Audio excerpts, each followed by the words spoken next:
ایمان کو تازہ رکھنے کے لیے نماز ہے۔ دن میں 5 مرتبہ اپنے مصروفیات سے نکلو۔ صبح کی نیند بڑی سہانی ہوتی ہے، اسے توڑ کر اٹھو اور اٹھو اللہ کے حضور میں حاضر ہو، کھڑے ہو جاؤ، وضو کرو، کھڑے ہو جاؤ، نماز پڑھو، اللہ سے اپنا عہد جو ہے تازہ کرو۔ ایاک نعبد و ایاک نستعین، اللہ تعالیٰ کے ساتھ اپنے اس عہد کو دوبارہ استوار کرو، تازہ کرو۔ بڑا پیارا شعر ہے حفیظ جالندری کا کہ سرکشی نے کر دیے دھندلے نقوش بندگی، آؤ سجدے میں گرے لوح جمی تازہ کریں۔ لوح کہتے تختی کو، جیسے تختی ہوتی تھی ہم لکھتے تھے پھر تازہ کرتے تھے اسے، اس کے اوپر پھر دوبارہ گاجنی سے اس کو دوبارہ جو ہے تاکہ اس پر لکھا جا سکے۔ تو یہ لوح جمی جو ہے یہ ہماری، اسے رکھو زمین پر تاکہ اس میں بندگی کا جو نقش ہے وہ تازہ ہو جائے، اس لیے کہ ہماری سرکشی جو نفس کی سرکشی ہے، ان النفس لامارۃ بالسوء، اس نے ہماری یہ بندگی کے جو آثار ہیں، جو نقوش ہیں، انہیں کمزور کر دیا، دھندلا دیا۔ تو نماز ایک ستون ہے، اور یہ جان لیجئے کہ اسلامی معاشرے کے اندر اس کی تنظیم، اس کی آرگنائزیشن کے لیے یہ یوں سمجھیے رکن رکین ہے، یہ عمود ہے، یہ سب سے بڑا جو ہے بنیاد ہے۔ اب آپ کو معلوم ہے کہ اسلامی معاشرے میں ایک فرد ہے مسلمان،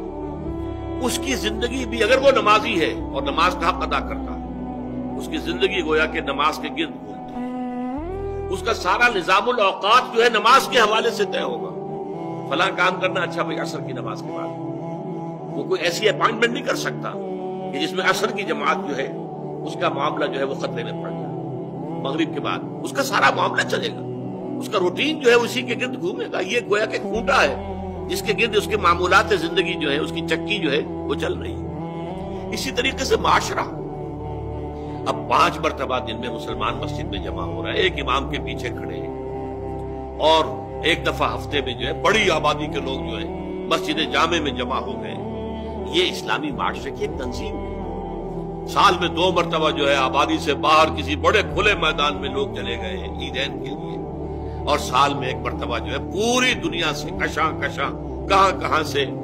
گورے بھی اور کالے بھی اور پیلے بھی مسلمان کہاں سے چلے آ رہے ہیں، ہر مسلک ہر فقہ کے ماننے والے۔ یہ ایک تنظیم ہے جو نماز کے گرد اور حج کے گرد ہو رہی ہے، اور یہ نماز جو ہے در حقیقت بندے کا تعلق اللہ کے ساتھ استوار کرنے کا سب سے بڑا ذریعہ ہے، اس لیے کہ ہمارے معمولات جو ہیں وہ ہمیں اللہ سے غافل کر دیتے ہیں، ہم گم ہو کر رہ جاتے ہیں۔ بڑا پیارا شعر ہے اقبال کا، کافر کی یہ پہچان کہ آفاق میں گم ہے، مومن کی یہ پہچان کہ گم اس میں ہے آفاق۔ آفاق میں گم ہو جانا، میرا یہ کام ہے، یہ کام ہے، یہ کام ہے، یہ کام ہے، یہ کرنا، وہاں جانا، وہاں سے وہاں جانا، وہاں سے وہاں جانا، ایک چکر ہے، ایک روٹین ہے، انسان گم ہو گیا، کہاں خدا کا خیال، کہاں آخرت کا خیال، آئے گئی گم ہو گیا۔ اور ایک وہ ہے کہ جو گویا کہ دنیا میں رہتا ہے،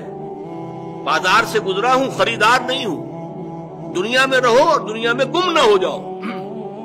بلکہ دنیا تمہارے اندر آ جائے، تمہارے قابو میں آ جائے، تمہارے تابع ہو جائے، تمہارے سارے معمولات تمہارے اپنے فیصلے کے، تمہاری خودی کے تابع ہو جائے۔ یہ کیفیت ہے در حقیقت کی جو مطلوب ہے۔ اسی لیے فرمایا حضرت موسیٰ علیہ السلام کی پہلی جو حاضری ہوئی تھی